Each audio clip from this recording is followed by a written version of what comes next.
한미일 정상회담. 한미일 정상회담이 사실은 이제 그 한국, 미국, 일본이 만나는 회담이지만 그렇죠. 장소가 좀 특이했어요. 나토. 장소가 나토에서 만났습니다. 나토에서 만났습니다. 스페인 마드리드. 예. 이게 북대서양 조약기구가 나토인데 이 나토가 어떻게 보면 서방 국가들의 어떤 대표적인 군사 동맹 아니겠습니까? 맞습니다.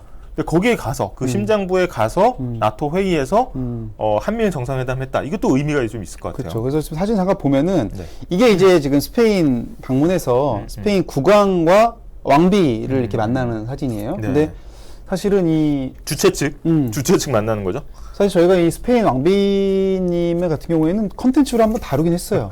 네, 스페인 왕비가 스페인의 대표 스파 브랜드인 자라를 많이 입는다고 해서 네, 저희가 그거를 좀 그래서 다른 게 갔다기보다는 네, 그래서 저희가 이 콘텐츠는 한번 보시면 왕비 얼굴이 이렇게 썸네일이 있는 걸 볼 수가 있는데 아무튼 지금 스페인에 이렇게 가서 지금 했고 여기 보면 이제 회의장입니다 지금 거기서 이제 이렇게 만난 겁니다 지금. 김민주님이 출근 중에 듣는데 너무 좋아요. 앞으로 수목금 여기로 와야겠어요. 네. 박수 한번 주시죠. 박수 한번. 저희가 사실은 대부분 이제 시스템이 한번 들어오면 나가기가 굉장히 어려운 시스템이에요. 그래서 김민주님 의견을 주세요. 네. 저희는 되게 민주적으로 또 하기 때문에 예.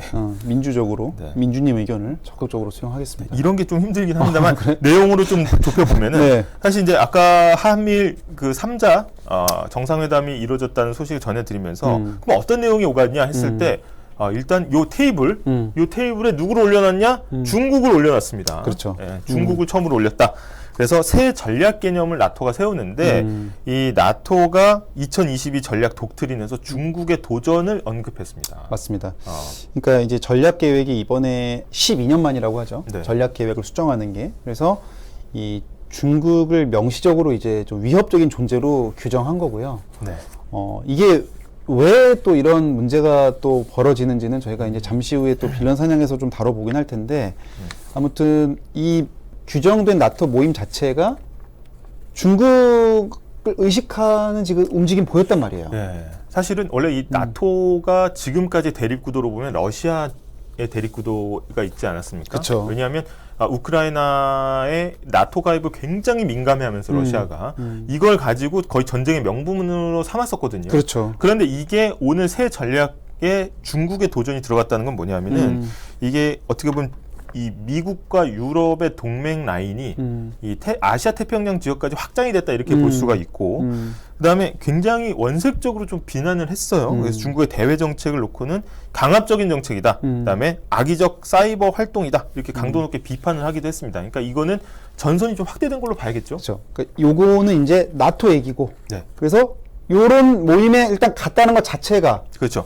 중국이 볼 때는 어떻겠어요, 기분이? 아니, 왜, 아시아 태평양 거가 왜 거기 가가지고 왜 그래? 너 거기 사는 애도 아닌데 왜 글로 가니? 뭐, 일단 기본적으로 그런 상황인데, 거기서 네. 바로 이렇게 한미일 정상이 또 따로 만난 겁니다. 네. 그래서 이 한미일 정상회담의 가장 큰 메시지라고 하면 이 한반도 비핵화, 그 다음에 중국 견제 의도를 분명히 했다. 이렇게 볼 수가 있겠습니다. 이 한미일 정상회담이 이번에 4년 9개월 만에 열리는 겁니다. 네. 이게 이제 좀 전체적인 좀 역사적인 흐름을 같이 봐야 되는데, 오바마 행정부 시절에 네. 대북 정책을 흔히 이렇게 불렀습니다. 전략적 인내. 인내가 뭐예요? 인내 찾는 거지. 그럼 만약에 지금 북한이라 쳐봐. 저한테 막 도발해 보세요. 도발해봐. 일로 와봐. 형사 도발. 도발하면 뭐 핵 미사일 쏘고 막 이런 거 아니야? 그러면 이제 사실 이거 뿌려야 되는데 원래 뿌려야 되면 전략적 인내 뭐야? 이게 방송이니까. 어떻게 하나 보자. 이거야. 그치. 미국은 무시 전략을 택했죠. 북한이 도발해도 무시했어. 무시하면서 대신 뭘 했습니까? 돈줄만 끊었어. 제재를 압박했구나. 경제적인 제재를 주면서 너 그래 알았어 너 한번 맘대로 살아봐. 너 돈 없이 되나 보자. 이러고 본 거야. 그게 오바마 때 전략이었어요. 그러면 한편으로 오바마는 뭘 했냐면 한미일 동맹을 강화했습니다. 그러니까 그때 포위하자는 거구나. 포위야. 한미일로 이렇게 동맹 딱 해놓고 저기 옛날에 이러면 또 옛날 사람 티 나는데 우리 스타크래프트 같은 거 하면 근데 옛날 사람이다. 조이기야 조이기. 난 잘 모르겠는데. 조이기야. 한미일로 조이고. 미국이 이제 한국, 일본에다가 앞마당 멀티를 하는 이제 여기에서 오는 애들 이제 막는다 이거 아니야? 그렇지. 네. 그런 상황이었단 말이에요. 네. 그런데 생각해 보세요. 한미일이 결속이 돼야 미국 입장에서는 튼튼한 안보가 된다고 그렇죠. 보는 거야. 네. 그러려면 한국, 일본이 친해져야 될 거 아니에요. 한국, 일본은 사실 친해지기가 쉬워요, 어려워요? 아, 이거 뭐 불구대천이라고 하지 않습니까? 한 하늘 아래 막 우리 이렇게. 역사적인 또 음. 아픈 과거가 있잖아. 네. 그러니까 그 문제를 해결해야 한미일 동맹이 강해지겠죠. 네. 그래서 나온 게 뭐다? 2016년에 아, 위안부. 위안부 협정이 아. 그래서 나온 겁니다. 그래서 그런 배경에서 사실은 나온 거구나. 예. 그래서 그 당시에 그 일본이 뭐 100억 원의 기금을 조성하고 음. 위안부 문제가 이제 비가역적으로 해결됐다는 식으로 음. 끝내고 이런 얘기가 나왔던 건데 지금 이 순간에 뭐죠 이거? 도널드 트럼프님이 전 대통령이 어. 10,000원을 한화로 10,000원을 또 이분- 후원해 주셨는데 아니, 트럼프가 돈이 많으신 건 맞아요. 근데 너무 감사합니다. 인사드리고. 네. 메시지 뭐라고 보내주셨냐면 I know 하셨는데 It's so difficult to hold the U.S. It's Korea so Japan difficult to Summit. hold. 예. 이게 한미일 정상회담 US Korea Japan Summit. 하기 굉장히 어렵다. 음. 또 경험자에서 나오는 우러는 말 아니겠습니까? 그래서 I know. I know. I know. 이렇게 했죠. 예. 예. 트럼프 전 대통령이 이제 어떻게 광폭 행보를 보이고 있다고 근데 볼 수- 제가 예. 지금 트럼프에게 하려던 참이었거든요. 또 진짜로. 팬 서비스가 또 아니야. 좋으시네. 예. 진짜로. 예. 왜냐면 오바마가 그래서 뭐라고 했어요. 한일 위안부 협정 맺어진 거예요. 네. 그래서 그때 국내에서 난리가 났죠. 이거 굴욕 협정이다. 역사적으로 문제가 있다. 뭐 이런 얘기가 나왔는데 그때 했던 게 사실은 당시 이제 그 웬디 셔먼 오바마 때의 국무장관이 와서 막 한 거야. 예, 예. 근데 문제가 뭐냐면 그리고 트럼프로 바뀌었잖아요. 이제 네, 공화당으로. 예. 그 트럼프가 어떻게 하겠어요? 정권 바뀌면 보통 어떻게 해? 사람들 갈지. 다 뒤집어. 어. 정책을 뒤집어. 그래서 트럼프가 뭘 합니까? 북한이랑 인내해 안 해? 그냥 바로 어. 정상회담을 추진해 버리죠. This is gonna be my first time to have a meeting with North Korean leader. 막 이러면서 그렇죠. 싱가포르 갔어요. 갔어. 가서 직접 만나고 음. 직접 대화를 시도합니다. 근데 물론 잘 안 됐죠. 아, 그러면서 대북 정책이 좀 바뀐 거예요, 미국이. 네. 그리고 트럼프 형님 감사합니다만. 예. 그러고 지나갔는데 다시 트럼프가 또 물러나고 이번에 누가 왔어? 이번에 이제 바이든 형님, 바이든 형님 왔어. thank you. 그럼 트럼프 기간에 사실 또 한일 관계는 그래서 또 멀어졌어. 네. 그러다 트럼프 이제 바이든 오니까 다시 뭐 어디로 회귀하겠어요? 옛날에. 그러니까 지금 여기서 보는 한미일 정상회담은 이 한미일 삼각동맹의 복원이다 이렇게 볼 수 그렇지. 있겠네요. 오바마 시절의 전략 구도를 다시 가져오는 그런 형태라 볼 수 있을 마이크를 거고. 조금만 내려달라고. 어. 예. 그러면 자연스럽게 우리가 예상해 볼 수 있겠죠. 다시 뭘 또 생각할까요, 이제? 아까 2016년에 뭐가 나왔어? 무슨 협정? 위안부. 그쵸. 협정. 그러니까 한일 관계를 조금이라도 붙이기 위한 그쵸. 뭔가 어떻게 그 봉합하기 위한 조치가 나올 것이다. 형식 조치가 있을 텐데 그 시작이 제가 볼 때는 이제 강제징용 판결이 지금 문제됐던 거 아니겠어요? 그래서 그 강제 동원이죠, 정확히는. 네. 강제 동원 피해와 관련된 일본의 보상 논의가 나올 수 있다. 이게 정확하게 2016년과 대자비가 나타날 수 있다. 이렇게 좀 이해해 볼 수 있을 것 같아요. 그러면 정리를 해보면 이번에 한미일 정상회담의 일단 의미라고 한다면은 4년 9개월 만에 만나서 그쵸. 그동안 소원해줬던 한미일 삼각동맹을 복원하는 자리였다. 그래서 상견례 자리였다. 이렇게 볼 수가 있겠고. 그렇죠. 그다음에 이 한미일 연계를 꼭 강화해야 되는 입장이기 때문에 미국 입장에서는 한국과 일본의 어떻게 보면 유화 분위기를 만들도록 여러 가지 조치를 할 것이다. 둘이 악수해. 웃어. 이런 거야 지금. 사진 근데, 찍고. 근데 사실은 지금 보면은 표정은 어때요? 찝찝하죠? 네. 이게 사실은 썩 웃기는 힘든 여러 가지 외부 환경들 때문에 네. 좀 그런 것들을 어떻게 앞으로 타개해 나가는지를 보는 게 이 한미일 회담과 앞으로의 한국의 외교 정책의 관전 포인트가 될 수 있다. 네. 이렇게 좀 얘기해 볼 수 있을 것 같아요.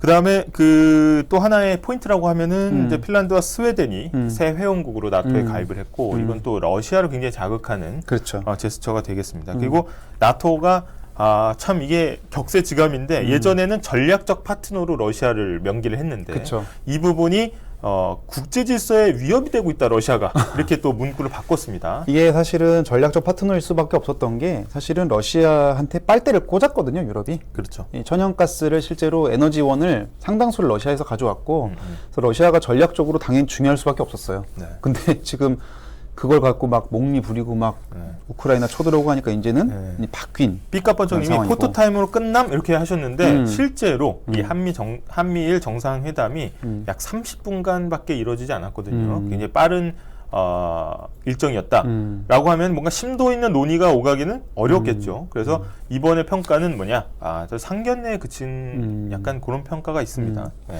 근데 이게 어쨌든 지금 이 한미일 동맹을 제일 싫어하는 나라가 어딜 것 같아요? 한미일 동맹 제시는 중국이죠. 맞습니다. 네. 중국과 북한이에요. 중국과 사실은 북한입니다. 그래서 이게 결국은 북중 간의 밀착을 더 불러올 수 있다는 분석도 그래서 있어요. 네. 그래서 하여튼 굉장히 외교가 어려운 상황이고 선택을 강요받는 상황이다. 중국 정부가 또 발끈해서 관영 매체를 통해서 연일 비난 성명을 내고 있는데 중국 관영 환구시보는 뭐라고 했냐면 이 아시아 태평양 국가들 특히 한국, 일본 겨냥을 했습니다. 그쵸. 나토 정상회의 참석해는 안 된다. 이거는 나토를 아태 지역으로 끌고 들어간 건데 이게 어떤 의미냐? 집안에 늑대를 들이는 거나 마찬가지다. 이렇게 얘기를 했고 대가를 치를 것이다. 이렇게 경고를 했어요. 그래서 아테판 나토라고 아예 그냥 프레임을 받고 굉장히 경계하는 모습을 보였다. 연일 압박 수위를 높이고 있다. 근데 중국의 어떤 제스처로 봤을 때 시차를 두고 현실적인 보복으로 나타나지 않습니까? 그러니까 사드 때 우리가 이미 한번 겪어봤고 네. 근데 이번에는 사실 어떻게 할지는 모르겠고 사실은 경고성 메시지가 있었어요. 네. 언제 있었냐면 바로 요소수 사태 때 한번 있었습니다. 그래서 작년 말이었죠. 경유차에 필수적으로 들어가는 요소수가 중국 수출에 우리가 의존하고 있는데 네. 그게 갑자기 끊어지면서 우리가 굉장히 내부적인 혼란을 겪었던 일이 있었습니다. 요소수가 무슨 뭐 첨단 기술로 탄생한 무슨 뭐 산업 그런 거 아니거든요. 요소수가 어떻게 보면 굉장히 이제 우리나라 입장에서도 크게 마진이 안 남고 고도화 기술이 아니기 때문에 중국에 전부 이제 생산을 넘겼던 건데 그쵸. 이제 그게 어떻게 보면 자원 무기화돼서 그쵸. 우리한테 이제 나온 거고 이런 어떤 무역 보복은 계속해서 이루어질 가능성이 크다라는 네. 겁니다. 그래서 우리가 이제 생각해봐야 될 거는 저희가 또 이런 거를 다룬 콘텐츠가 있습니다. 네. 그래서 저희 딩딩 국제 4강에서 이 맞습니다. 세계화와 상호 의존이 깨지는 게 우리에게 어떤 영향을 주는지에 대해서 또 정리를 잘 해놨거든요. 그래서 네. 좀 더 자세한 소식은 딩딩 국제 4강 네. 맥도날드 있으면 전쟁 안 하는 이유 이거를 좀 보시면은 조금 도움이 되실 거라고 생각이 들어요. 터틀십 터집님이 또 무역의 30%가 중국이라던데 이렇게 말씀하셨는데 정확하게 약 25% 정도. 그러니까 우리가 만드는 물품의 거의 4분의 1이 중국으로 간다고 보시면 됩니다. 그래서 굉장히 무역이나 경제적으로는 서로 상호적으로 의존을 많이 하고 있다 이렇게 볼 수가 그러니까 있습니다. 지리적으로 가깝다 보니까 뭐 어쩔 수가 없어요. 이거는 방법이 없고. 지난번에도 말씀드렸지만 이게 중국의 생우유를 수출할 수 있는 국가가 많지 않습니다. 그래서 우리나라의 어떤 서해를 사이에 둔 지리적 이점이 분명히 있기 때문에 굉장히 큰 시장을 우리가 어떻게 보면 무역적으로 이용을 하고 있다. 이 의존 관계가 앞으로는 굉장히 힘들어질 수 있다라는 겁니다. 그렇군요. 지금 쿠기님께서 네. 딩딩 대학은 알려주는 게 맞네요 그러셨어요. 저희가 최대한 준비를 많이 해서 네, 아유, 감사합니다. 네. 저희 근데 이게 알려주는 게 많은 게 또 아니라 네. 기억에 남는다는 게 또 문제예요. 이거는 잊어버려지지가 않아. 네, 이게 어. 페르소나 연기도 하고 이제 딱 봐봐. 그럼 뭐 생각나? 이 자리에 오바마가 딱 생각나는 거 아니에요? 그렇죠. 저 오바마 때 했던 거 다시 나오는구나.